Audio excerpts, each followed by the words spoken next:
Salam əziz xalqım, hər vaxtınız xeyir olsun.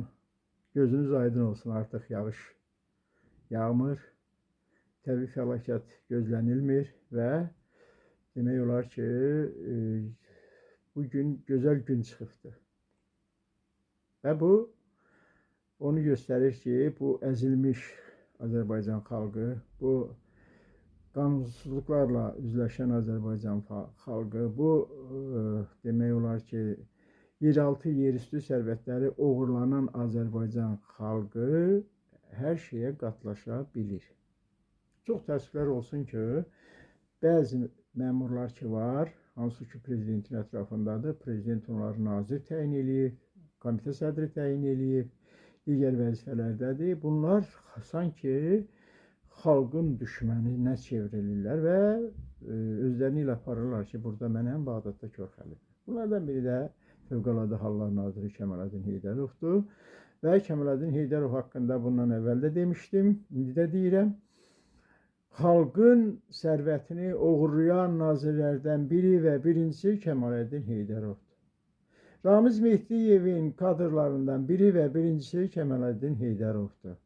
Xalqa zülm verən nazirlərdən biri və birincisi Kəmaləddin Heydərovdur. Xalqı öz evlatlarına qurban verən nazirlərdən biri və birincisi Kəmaləddin Heydərovdur. Bunu mən deməkdə əlimdə əsas var. Bu yaxınlarda Kəmaləddin Heydərovun iki evladının Birləşmiş Ərəb Əmirliklərində 30 milyon dollar civarında hardasa otelləri olduğu üzə çıxdı. Bunu da Allah canına sağlıq versin. İran olmasaydı əhalinin çoxu bilməzdi, xalqın çoxu bilməzdi ki, Kəmaləddin Heydərovun Birləşmiş Ərəb Əmirliklərində 30 milyon dollar civarında orada onun əmlakı var. Yenə sağ olsun İranı. İran bizə çox böyük dəstək verdi ki, Kəmaləddinin iç yüzünü açsın və onun Azərbaycan xalqından uğurladıqlarını göstərsin ki, ay Azərbaycan xalqı yatma, evin yıxılsın, sən suyun içində yatırsan, ölürsən, zülüm çəkirsən. Amma sənin Fövqəladə Hallar Nazirinin oğlu, özü yox oğlu 30 milyonluq Birləşmiş Ərəb Əmirliklərində biznes qurubdur. Buna necə mən deyim ki, Kəmaləddin Heydərov gözəl nazirdir? Buna necə demək olar?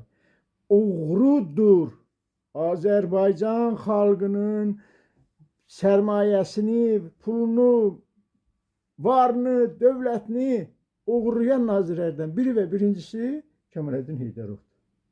Çoxu deyir, o gözəl insandır, o kiməsə gözəl ola bilər, amma Azərbaycan xalqı üçün heç vaxt gözəl olmuyor.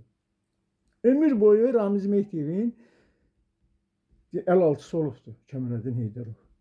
Ramiz Mehdiyevin oğlu Kəmaləddin Heydərovun mavini olubdur. Nətər olur ki, Ramiz Mehdiyev məsələsində Kəmaləddin Heydərov qıraqda qalır. Niyə? Bunu necə aydınlaşdırmaq olar? Necə olur ki, xalqın 1 manatını oğurlayan məmur tutulur, bələdiyyə sədri tutulur, amma milyonlarını oğurlayan 30 milyon, 40 milyon, 50 milyon pulunu oğurlayan nazir fakt göz qabağındadır, tutulmur, əlini qolunu sallayıb keçir. Demək, burada nəsə var. Demək, burada bizim bilmədiyimiz məsələlər var. Yəni, bunu bilin Azərbaycan xalqı. Sizi, bu xalqı Kəmaləddin Heydərov o iki evladına qurban kəsibdir, qurban verir. Siz də bunu qəbul edirsiniz. Yat. Yat qoy Kəmaləddin Heydərov da bu zülümləri sizin başınıza açsın. Amma bir məsələni də qeyd edeyim ki, siz neyniyə bilərsiniz ki?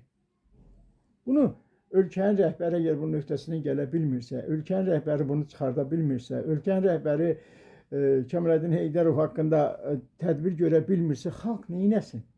Həmin prezidenti də xalq seçib də. Gör nə günə qalmışıq. Oğruların əlində Azərbaycan batır. Bunlardan biri də Fövqəladə Hallar Naziri Kəmaləddin Heydərovdur. Oğrudur. Xalqın malını, mülkünü oğurlayıb, xaricdə aparıb evlatları üçün orada biznes qurur. Amma oraya bomba düşəndə təxliyə olunması üçün Azərbaycana üst tutur. Bax, budur zülüm. Oğlunu oradan burada təxliyə eləyir, amma burada xalq qırıldı, batdı 3 gündə. Təxliyə eləməyə bir Fövqəladə Hallar Nazirinin kömək gəlmədi. Budur, bax, bizim üzümüz.